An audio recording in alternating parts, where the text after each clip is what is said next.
Genesis chapter 30, English Standard Version. When Rachel saw that she bore Jacob no children, she envied her sister. She said to Jacob, "Give me children, or I shall die." Jacob's anger was kindled against Rachel, and he said, "Am I in the place of God, who has withheld from you the fruit of the womb?" Then she said, "Here is my servant Bilhah. Go in to her, so that she may give birth on my behalf, that even I may have children through her."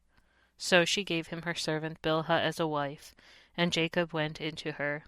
And Bilhah conceived and bore Jacob a son. Then Rachel said, "God has judged me, and has also heard my voice and given me a son." Therefore she called his name Dan. Rachel's servant Bilhah conceived again and bore Jacob a second son.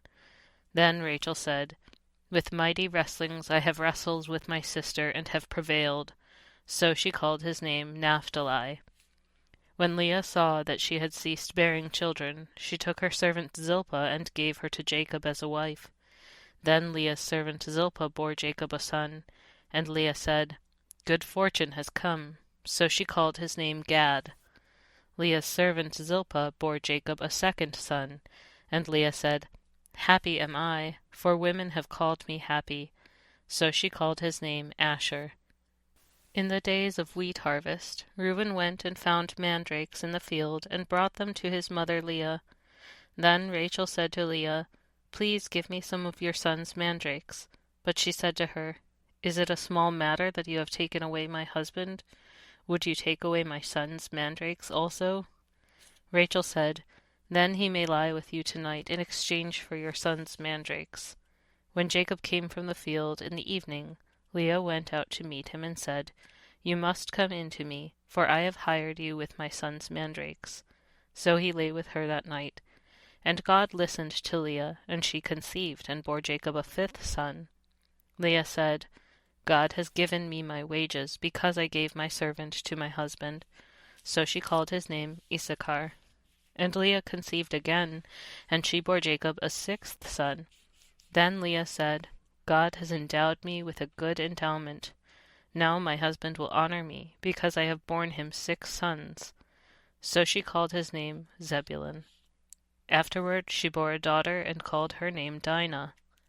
Then God remembered Rachel, and God listened to her and opened her womb. She conceived and bore a son and said, "God has taken away my reproach."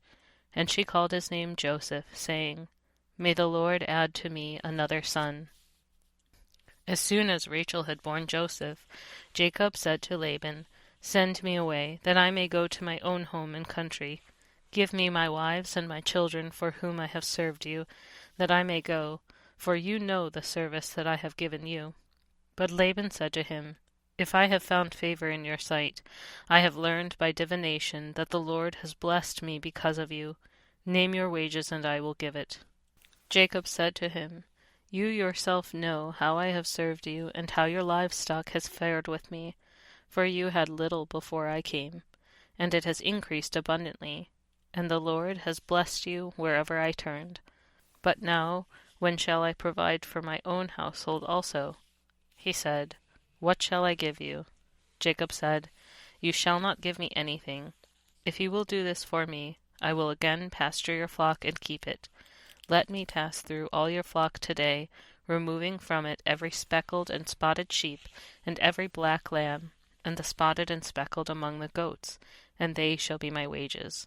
So my honesty will answer for me later, when you come to look into my wages with you. Every one that is not speckled and spotted among the goats and black among the lambs, if found with me, shall be counted stolen." Laban said, "Good, let it be as you have said." But that day Laban removed the male goats that were striped and spotted, and all the female goats that were speckled and spotted, every one that had white on it, and every lamb that was black, and put them in the charge of his sons.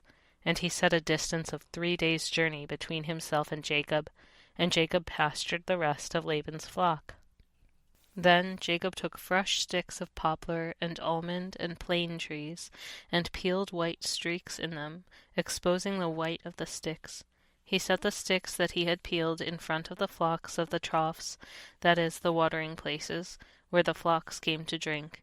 And since they bred when they came to drink, the flocks bred in front of the sticks, and so the flocks brought forth striped, speckled, and spotted. And Jacob separated the lambs, and set the faces of the flocks toward the striped, and all the black in the flock of Laban. He put his own droves apart, and did not put them with Laban's flock. Whenever the stronger of the flock were breeding, Jacob would lay the sticks in the troughs before the eyes of the flock, that they might breed among the sticks. But for the feebler of the flock he would not lay them there. So the feebler would be Laban's, and the stronger Jacob's. Thus the man increased greatly, and had large flocks, female servants and male servants, and camels and donkeys.